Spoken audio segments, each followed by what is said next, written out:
Hey everyone, this is Michael again, and welcome to my review of tonight's edition of Monday Night Raw. And tonight's Raw was held from the Toyota Center in Houston, Texas. And I gotta say, tonight's Raw, I thought it wasn't that good of a show, in my opinion. Just wasn't that good of a show. So, the show opened up with Elias in the ring. You know, he says that at Money in the Bank he will be valuable when he becomes the Intercontinental Champion. And he ends up saying, you know, he had to smash one of his favorite guitars on Seth Rollins last week.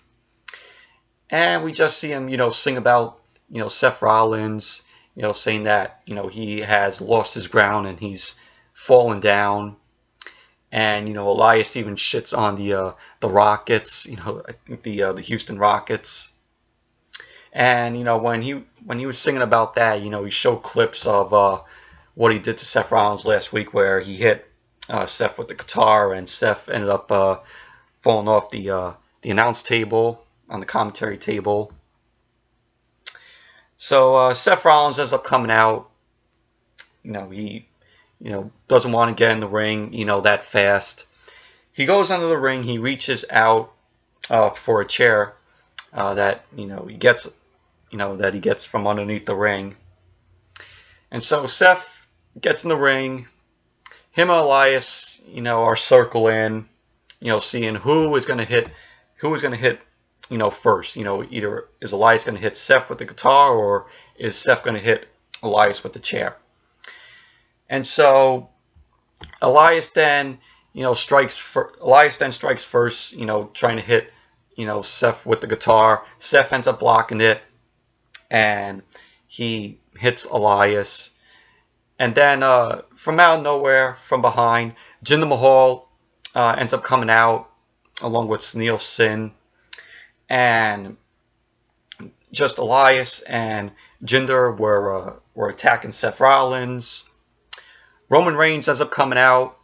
He comes out and beats up on Elias. Also Jinder Mahal and Sunil Sin. Kurt Angle then ends up coming out and says that, you know, Elias and Jinder aren't going anywhere, and that they're going to be in a tag team match, which happens, you know, right now. So pretty much that was basically the opening segment to Raw tonight. Wasn't that good of a segment, in my opinion. Horrible way to kick off Raw tonight. Didn't care for the opening segment with Elias. So, and then we had Jinder Mahal and Elias versus Seth Rollins and Roman Reigns. To me, this was a decent match.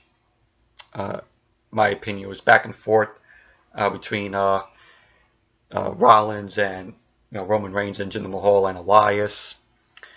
And Seth Rollins always doing good. To me, he is the top star on Monday Night Raw every week. It's great seeing Seth Rollins, you know, in a match, and you know the crowd is hyped up, you know, whenever he's, you know, in the ring. But Jinder Mahal and Elias end up winning the match because a chair was brought into the ring, and Elias ended up hitting a DDT to Seth Rollins on the chair, which that should have been a disqualification, because the referee had a good view of Elias hitting the DDT on Rollins. And just the match ended with Elias hitting the drift away on Seth Rollins to score the win for him and Jinder Mahal. Clearly, it should have been a disqualification. So, but overall, the match itself, it was decent. Wasn't great. So, and then we had after that we had Curt Hawkins was out there. He was getting ready to face a jobber by the name of James Harden. He's out there saying, if he gets a win, he ends his 199, losing streak. He says if he gets a win, everyone gets free tacos, in the crowd. But the tacos looked pretty terrible. They just had, like cheese and, lettuce, and didn't even look like they put any like meat in it. So, but the match gets started, and so it's that James Harden, I think that's how you pronounce his last name, versus Curt Hawkins. Wasn't that good of a match. It was just jobber versus jobber. Baron Corbin ends up coming out during the match, and he ends up giving the end of days to James Harden. So pretty much James Harden wins the match via disqualification. So Hawkins' losing streak is up to 200 now, and it's really weird how they put Curt Hawkins here. He just randomly, they just put him randomly here where he hasn't even been on TV, and he hasn't been on TV in months. So, but after the match, it was just Corbin. He ended up, tossing the table over it, and the tacos all fell on Curt Hawkins. So pretty much it was basically just that. But the match itself, it was pretty much nothing. It was just jobber versus jobber. Then we had Baron Corbin ends up telling Kurt Angle, they were backstage, and Corbin ends up telling Curt that Stephanie has given him a message to tell Curt. And, in the note, in the message, which was coming from Stephanie, Corbin ends up reading and says that she appoints Corbin a constable. I think that's how you pronounce the name of the word. Constable on Raw, meaning that Angle has to consider, Corbin as, as this was what Stephanie was saying, that, Angle has to consider Corbin as her eyes and ears on Raw. So basically, this is just WWE saying that they have nothing else planned for Corbin at the moment, and they're just giving him this role. Which, pretty much that tells you, what they think, how they, they want to book Baron Corbin, having nothing for him now as a plan, and they're putting him in this role. So it's just that. It's just basically that backstage segment. And then the next match, it was Nia Jax versus Natalya. Ronda Rousey was on commentary during the match, watching her friend Natalya. And the match itself, it was meh. It was your typical women's match. And what was really weird is that last week Nia was the heel, and now she's back to, and now she was being a babyface tonight. It's like they're giving her the Big Show treatment, where when Big Show, when WWE was doing Big Show, they were making him, oh, he's gonna be a heel, and then we're gonna put him as a face, and then we're gonna put him back as a heel, and just play that hot potato game of whether they want that whether they want them to be a heel or a face. Nia Jax has been given the Big Show treatment.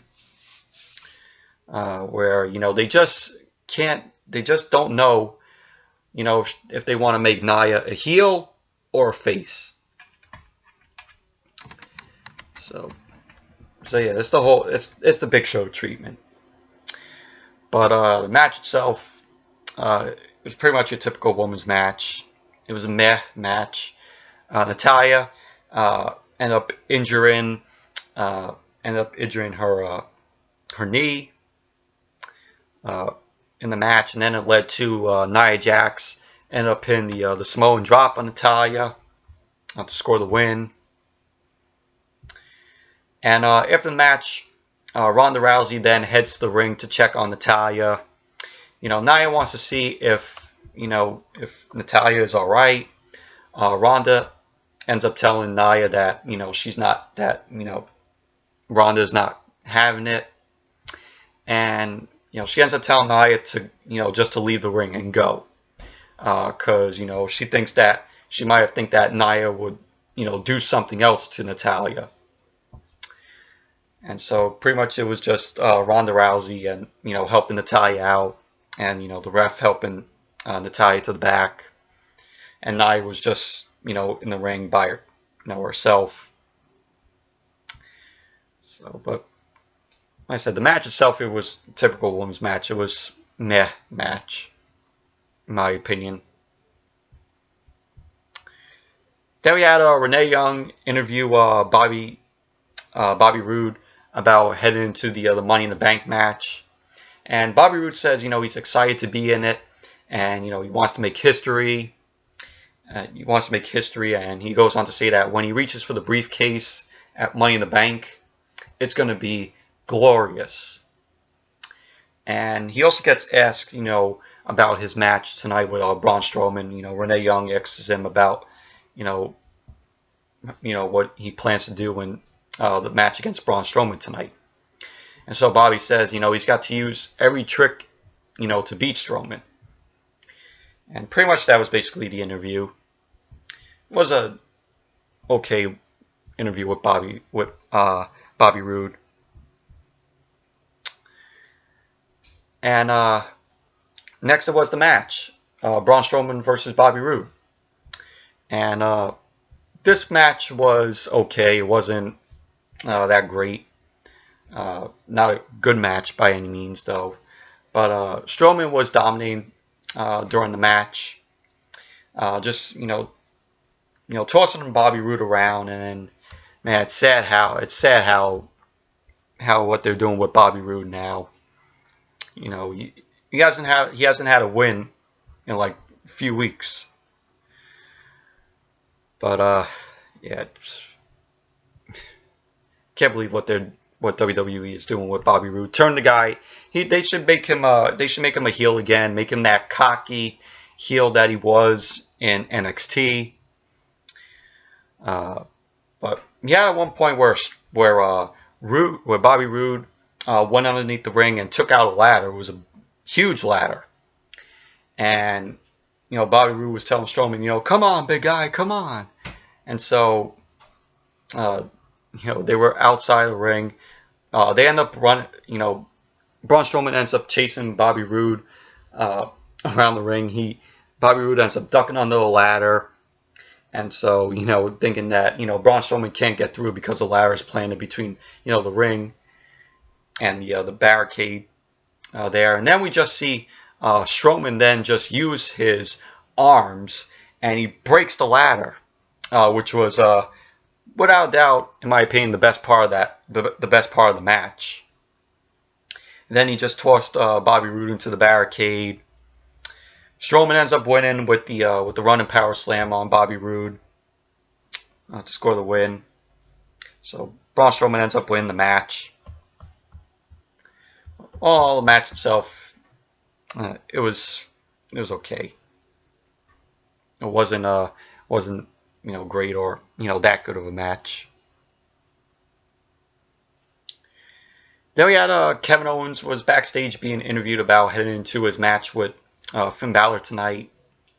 He says Finn is an example. Owens says Finn is an example of how the WWE universe is clueless, and he says he's going to show the world about Finn and that he's nothing but a made-up Irish myth. So that was the little interview with Kevin Owens backstage. Then when Raw came back from the commercial, we saw Ronda Rousey and Natalya backstage. Natalya says, she felt her, her knee pop. Nia Jax comes and says, she didn't mean to hurt, her knee, Natalya's knee. Ronda ends up saying it's best if Nia left. And Natalya says, Nia hurting her was an accident, and she needs time for herself. And it was just we just saw Ronda Rousey and Nia Jax, just the both of them there while the backstage segment ended. So it was pretty much just that. Sorry about that, but after the Ronda, Natalya, Nia backstage segment, we saw Renee Young introduce Matt Hardy and Bray Wyatt. She says to them, how does it feel to be out here seeing, the tag teams, battle out in a tag team battle royal? And Bray says, any team that has the audacity of the deletion of wars, they will not be facing, men, but woken warriors, fireflies, and gods. And they will truly mean what it feels to be woken. And Matt Hardy says him and Bray are magic, and they stand here as Raw Tag Team Champions, and they have, woken the entire WWE Universe. And he says to Renee, does she consider herself woken? And it was really funny. He does, when he asked Renee, he was doing, chat, his teeth were chattering, which was funny. Then Renee says, yes, she is, she considers herself woken. And Matt says, it's wonderful. It was a pretty fun, little interview with Hardy and Wyatt. Then we had the tag team battle royal. The winner of the battle royal will get to face Matt Hardy and Bray Wyatt for the Raw Tag Team Championships. In the match, we had the B team, Curt, Axel, and Bo Dallas. We had the Revival there. We had Titus O'Neil and Apollo Crews, Heath Slater and Rhino. We had Dolph Ziggler and Drew McIntyre in there, Breezango. And what was really funny was all the tag team stars were throwing punches and starting the match. And JoJo just is on the mic saying, this is a tag team battle royal, and then all of them were still throwing punches. I'm like, oh, the match started already. So it was funny though. But Dolph Ziggler and Drew McIntyre were the first ones eliminated. But in the end, the B team, Curt, Axel, and Bo Dallas win the match. They won the tag team battle royal. So they get to face Matt Hardy and Bray Wyatt. So that's pretty cool. I mean, it was funny how at the end, Curt and Bo were celebrating. It was funny. Then we had Bobby Lashley comes out and says, Sami Zayn has been talking a lot of crap about him, and if he says anything, he should come down to the ring and say it to his face. Sorry about that again, but like I said, Bobby Lashley ended up coming out. Sami Zayn, saying that Sami Zayn has been talking a lot of crap about him, and that if Sami Zayn has anything he should say, he should come to the ring and say it to his face, to Lashley's face. Sami Zayn's music hits, and he doesn't come out, and walk down through the ramp, but he's on the mic. We see that he's in the crowd, and he says he's not going to step in the ring with Lashley because Lashley assaulted him when he wasn't ready. From last week where he squeezed, where Lashley squeezed Sami's hand really hard. And Sami says Lashley posts a lot of inspirational quotes on his Instagram.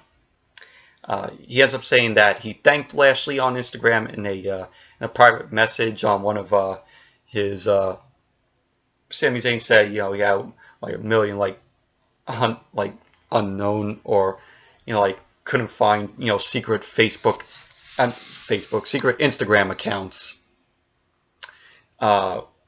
and I linked him to when he sent him a PM message when Sami Zayn, sent Lashley a PM message. It came up to a Bobby Lashley fan club page. It was shown on the Titantron. And Sami says everything is a lie with Bobby Lashley. And, he starts, to question Lashley, saying, oh, does he really have sisters? And, he goes on to say, were you really in the army? And that kind of pissed off Lashley there. You saw it on his face. And Sammy goes on to say that, oh yeah, he probably didn't serve for this country. And so that pretty much ended the segment. But Sami Zayn was decent in this segment on the mic, but as a whole, it was a meh segment. Then we had Charlie Caruso interviewing Jinder Mahal.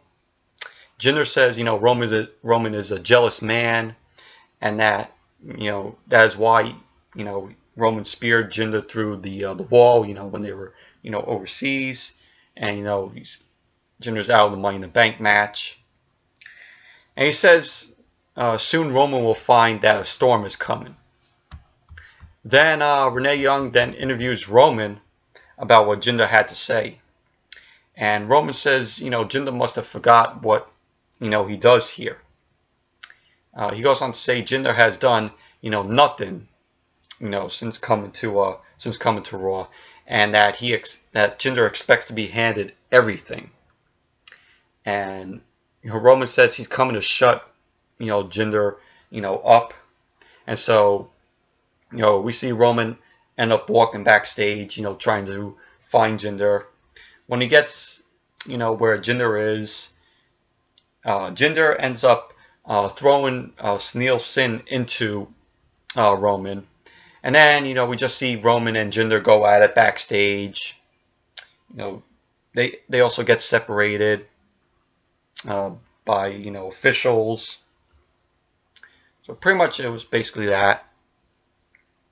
But I know, come the match at Money in the Bank between Roman Reigns and Jinder Mahal, I know people are going to boo the hell out of that match and, not want to see it. That match is going to be crucified at Money in the Bank in Chicago.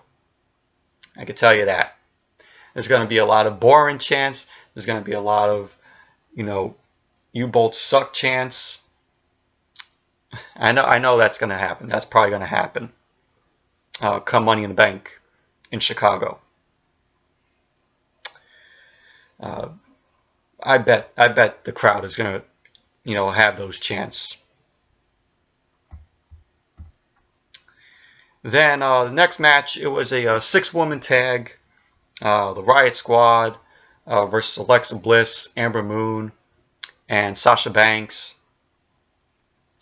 The match itself, it was meh at best, in my opinion.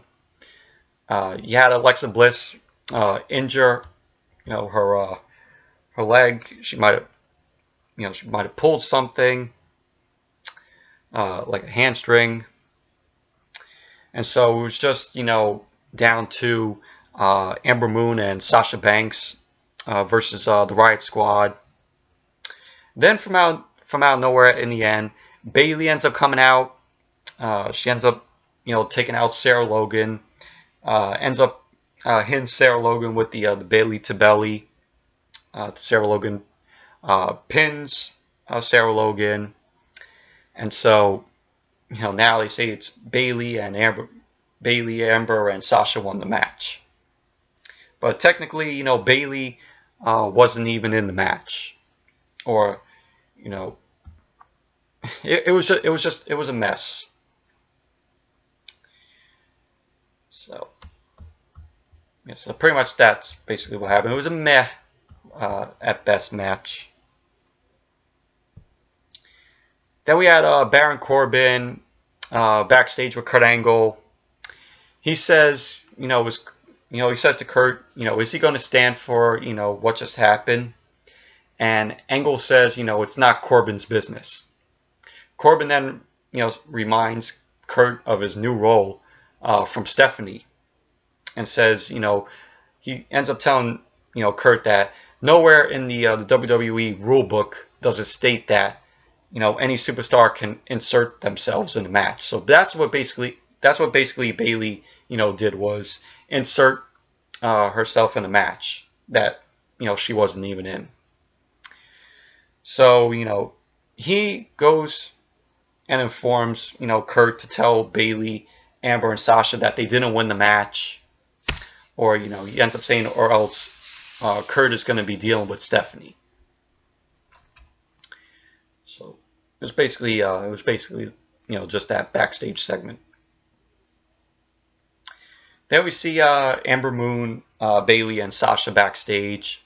Curt ends up coming up to them, and he ends up saying that the Riott Squad are the winners by disqualification because of Bayley. And Amber Moon walks away, not happy about that. Sasha does also. So then we had after that we had Big Show come out promoting the Special Olympics USA Games. It was pretty nice. It was pretty nice how the way they're promoting the Special Olympics, USA Games. Then we had the main event, Finn Balor versus Kevin Owens. The first time that both of these guys are going at it. They never had a match with each other at all. But Finn Balor was really awesome in the match. Kevin Owens ended up taking, ended up controlling a little bit of the match. But in the end, Finn Balor wins the match via disqualification. After the match, Kevin Owens ends up hitting a big frog splash on Finn Balor. And we then see he reaches, for a ladder under the ring. He takes a ladder, brings it into the ring. He climbs up it. He's thinking, he wants to try to, leap on Finn. But he's like, no. And then he climbs, up more. He's like, no. And then we see, Finn gets up. He ends up hitting Owens into the ladder. Drop kicks Owens in the corner. Finn climbs up the ladder to the top.